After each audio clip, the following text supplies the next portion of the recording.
Welcome to Issues That Matter. My guest today is my friend from upstate New York, Pippa Bartolotti. I'm sorry if I pronounced it wrong. I'm really sorry. So, Pippa and I are going to talk about the situation in Gaza where children are getting surgeries without anesthetic. I just find it so incomprehensible. So, Pippa, tell us the story. Okay, thank you, Cynthia, for having me on to discuss this horrifying subject. Um, as some of your listeners and viewers will know, I have been to Gaza in slightly better times, it has to be said, but never have times been like they are currently.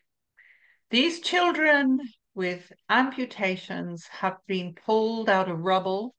They've often lost the rest of their family, their mothers, their fathers, sisters, brothers. They're being carried into one of the few hospitals left, if they're lucky enough to even make it to a hospital. If they're lucky enough to have a doctor with the time, because of course the pressures, when you imagine the 50,000, 60,000 people who have been injured in Gaza since the beginning of October have all needed doctors. And a lot of the doctors have been killed, and so have the nurses in their own hospitals. So the blockade of Gaza, which has been going on for, I think, 15 years, uh, has made it very difficult for anything in the way of medical supplies, hospital equipment, as well as food and water to get into the enclave we know today as Gaza. Um, and these children have no access to anesthetic. There simply isn't any left. Those trucks that are allowed to come in are not bringing the kind of drugs the doctors need, the painkillers, the anesthetics, even even the simple things like medicines such as insulin for diabetics, um, medicines for people with heart complaints. None of that is getting in. So the World Health Organization, who does have people still in Gaza, bless them, the courage is unbelievable of people who can get out but choose to stay, have estimated that more than 1,000 children now have had amputations without any anesthetic. And some are just dying from the pain. Can you imagine? The doctors are doing it as quickly as possible, but there's no pain relief. So they can bandage, they can stitch, but there's no pain relief during the operation or after the operation. And there's no escape. They can't go somewhere else. Most of them haven't got even a home to go to. They get discharged from hospital to a plastic tent. At the moment, it's raining quite heavily in Gaza, and these plastic tents are not above the ground level, they are the ground, and people are sleeping on it. So these little children, these precious little children, are not only in extreme pain, but they have no care afterwards.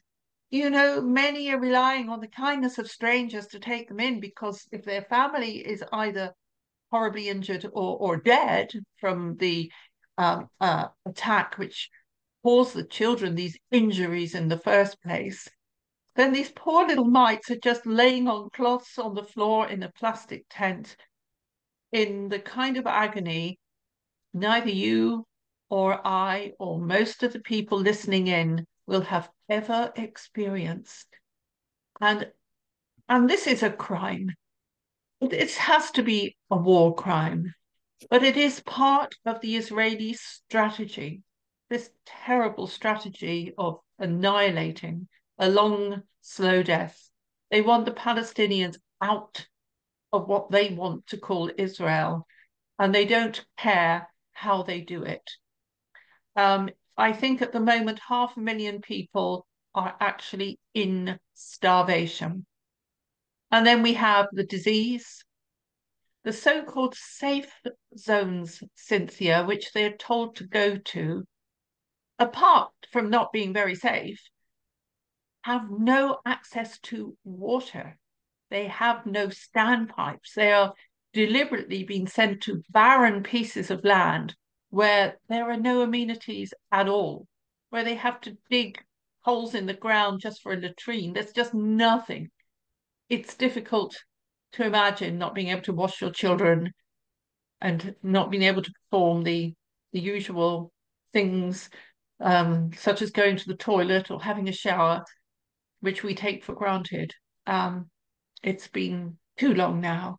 I don't really understand why the world is letting this happen. You know, the world is a very sorry place. Our politicians, and I don't mean the people, I mean our politicians, are evil for not stopping this. And the United States government could stop it immediately, because the United States government supplies most of the arms and a huge amount of money to Israel to enable them to carry on this genocide. And Cynthia, this has been a long time coming, but it was always the plan. And Joe Biden knows this as much as anyone else. They're letting this happen. It's happening on their watch. We should never forgive them. You know, there's all kinds of organizations, and the one that immediately comes to mind is the Red Cross.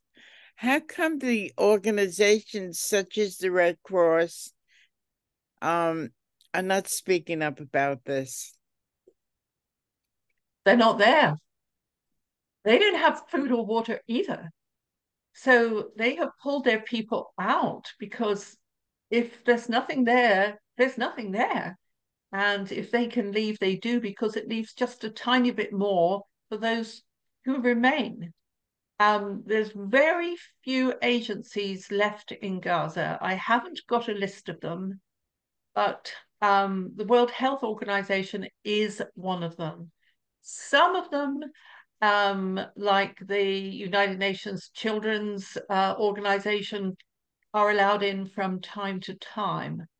But the Red Cross and its sister, the Red Crescent, are finding it incredibly difficult to have access or to do anything helpful there for now.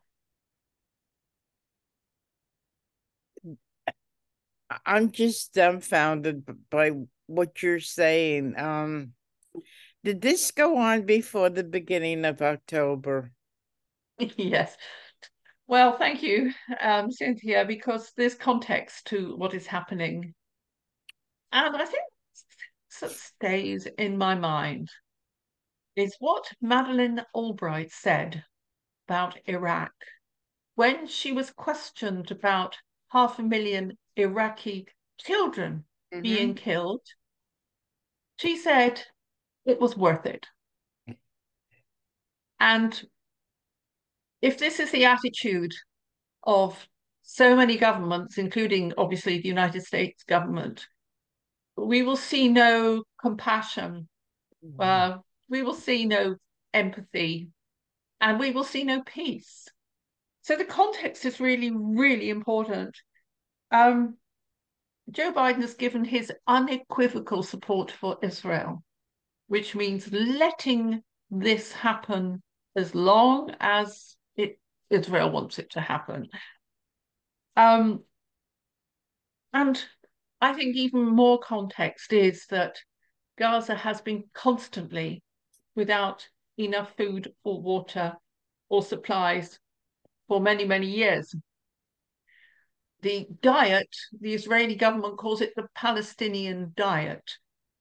They calculate how many calories it will take to keep the population just above starvation level, and that's all that gets in. Now, I want to tell you now something about the tunnels, because those tunnels that go under, usually to the Egyptian border, are bringing in supplies.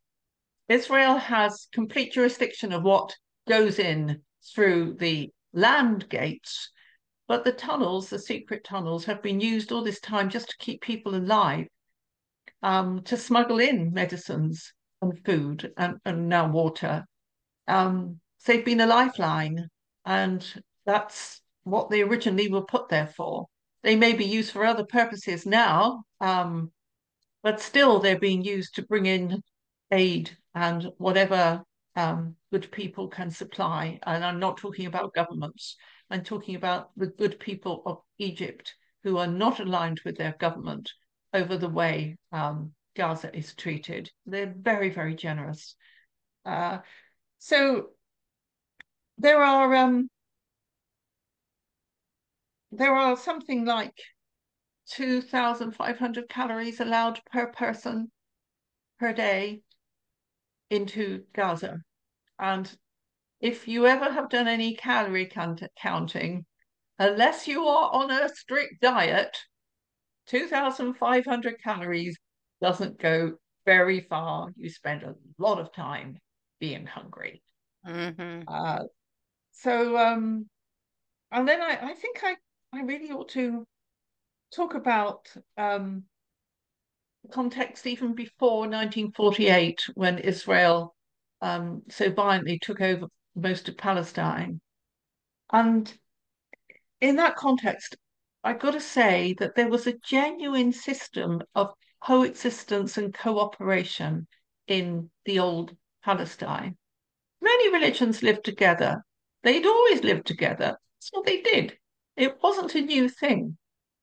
But since the formation of the State of Israel, which, by the way, can't really be called a state because the international definition of a state is a country with fixed borders, and Israel keeps changing its borders.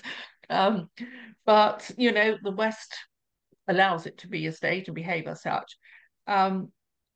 That the state of Palestine was a peaceful place. I mean, it had issues with the Ottoman Empire, and there was always somebody trying to take it over.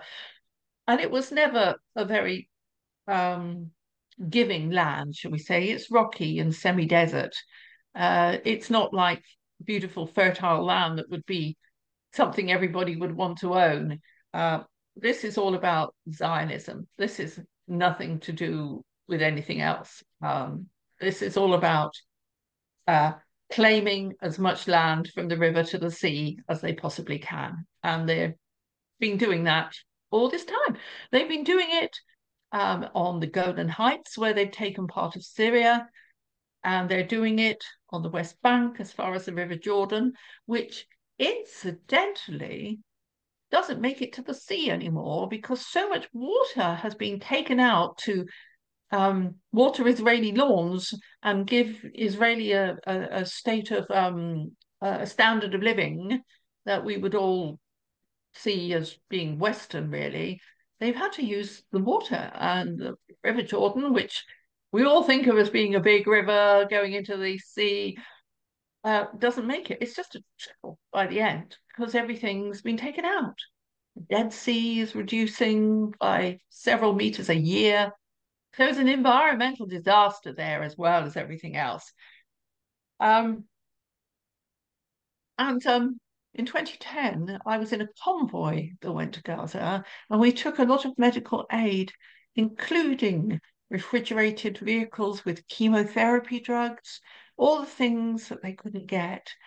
It wasn't very much in the grand scheme of things, but one of the reasons we drove all the way across Europe and spent a lot of time negotiating to get into Gaza was to draw attention to the fact that not only do they not have enough food and water, they don't have any construction materials. They can't build. Israeli comes and bombs every so often, and they can't rebuild. The hardships are daily. A lot of people born there don't know anything but hardship. they can have no idea the wasteful lives we lead. We know the water that we run down the sink when they're dying of thirst. I mean, can you imagine? I feel quite guilty, and I'm sure plenty of others do.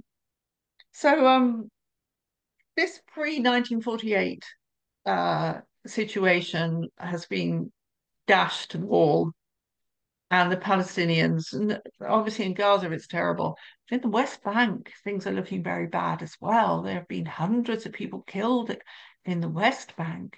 Um, these are unarmed people. The house demolitions, the houses, the evictions, the Palestinian families being evicted with no notice so that a Jewish family can move in. I mean, all these things have been going on for years and years and years, and Okay. nobody's stopping it. So, what's happened and what happened on October the 7th, and the truth will eventually come out about what really happened on October the 7th. Um, and the truth is slowly coming out. 42 of the survivors of that, remember that music concert which Mhm. was being held? They are taking the Israeli government to court for knowing that Hamas was going to attack and not either moving that musical event or telling them it would be cancelled. Um, in other areas, Israeli generals have admitted that people in those burned out houses in the kibbutz on the border of Gaza were actually killed and burned out by Israeli tank fire. And so the truth is seeping out. Um, and October the 7th, in terms of what Gaza did in breaking out of their prison, uh, well, it was going to happen because without Israel doing what it's done, there would be no Hamas. And I think furthermore, if there was no Hamas, there'd probably be no Palestinians. That's the kind of situation we're in now. Hmm. So do you see an end, a peaceful end to this horrific situation? I think it depends how you define it. If all the Palestinians or the ones who are left are evicted from their homes and their land, then a kind of peace would be there, but at such expense that is almost, people hang on to their land, they hang on to their houses and their little patch of home. They don't want to go and start again somewhere else. Um, they, and also, it's just been a long, ongoing injustice since the 1930s in many ways, with the gradual removal of Palestinians. And those that did leave as refugees when the 1948 attacks happened have never been allowed home. There is an organization called the Right of Return, and they have been given no right to return to their homes. And refugees normally have rights to return, whether they're in Ukraine or wherever they are. The ones who've left their homes because of war have an internationally enshrined right to return, but not Palestinians. So once they leave Gaza, if they leave Gaza, they will never be allowed back again by the Israelis. Um, the the army isn't doing very well in Gaza right now. In fact, they've started to withdraw to some extent. And I think one of the best things that can happen is that Netanyahu gets blamed for it all, so, and he is removed from office. And then the cards of the Israeli parliament are shaken, and the right wingers don't have the power they have now. And we might start to see something entirely different happening. It's a long hope, Cynthia, Hmm. but if the Israeli government changed very quickly, and in place of the hardline haters that are in there at the moment, we had some decent Jewish people who cared about their neighbors. We see a change very, very quickly. Mhm. Um, and I think, I hope I really hope that whatever happens, Netanyahu pays the price for allowing this and making this happen. Mm. So, Pippa, I see your posts on Facebook, and if I see anything that I think the people should know about, I will definitely contact you and ask you, to do a show with me. So,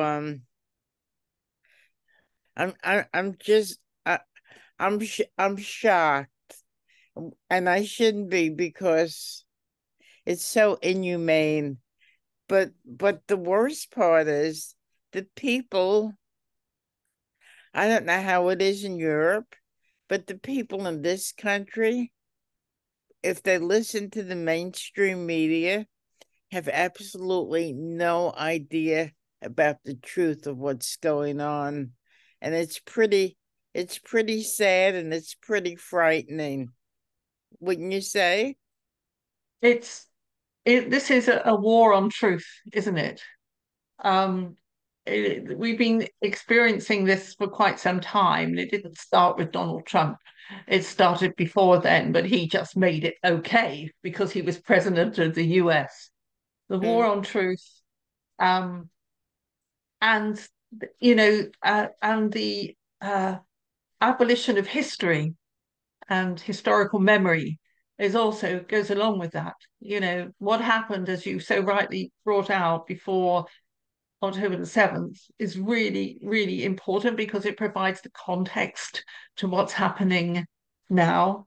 mm, And, across the world now, we've seen this war on truth. And it's kind of it's turned democracy into a brand name. Um, it's it's not real. I mean, the people of where I am now in the UK are out 24/7 on the streets. I mean, I go out twice a week. I shall be up at 5 o'clock tomorrow morning going to picket a weapons factory. There are so many good people out there, millions across the world, from New Zealand, Australia, across Indonesia. People are out, the governments are out of touch, but they're trying to tell us they're democracies, and they're not. They're using democracy as a brand name, which is supposed to make everything all right, but it's not. And this is a crisis. This is a real crisis for our entire future, especially with climate change gathering speed and coming at us like one of those balls coming down the cave mouth entrance to knock you over and there's no escape. I mean, that's just what climate change is going to be like. And I think that I think it's important that we start pushing the truth as much as we can, just like you are doing. And oh, I've forgotten to do this one thing. I've got a little book coming out called Little Toot Goes to Gaza. oh And boy. this book comes out next week, in Oh fact. good. And so that is the little van that I left in Gaza when I drove across. And the New Zealand convoyers called her Little Toot because she was the littlest van in the whole convoy. Um, so I always promised I'd write a book about her, and I've done a little children's book about her, which is fun. Yeah, and And it's really. Mm? how will it be sold?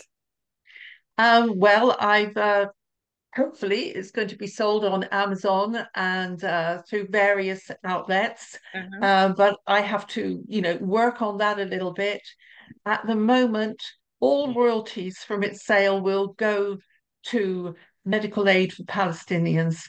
And that's like the best I can do at this moment with the little book, and probably more than royalties will go because this is such a passionate need in my mind that we help the people of Gaza.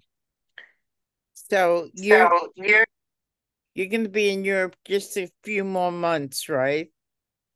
just a couple more months. Yep. Okay. Okay. Then I'll be back on the streets of upstate New York. Right, right. So, Pippa, when I see something you wouldn't mind if I contacted you to do something else with me, would you? Cynthia, it's a real pleasure. You ask really good questions, and it is such a delight to be with you. Thank you so much. We'll be standing on the corner again with our signs. We will.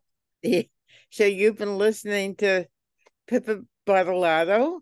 I'm sorry, I did it again. Bartolotti, right? Yes, Bartolotti. But okay. And I'm Cynthia Pooler. This is Issues That Matter. If you like this show, please subscribe to my YouTube channel. Thank you, Pippa. Thank you, everybody, for listening. Have a great day and Happy New Year.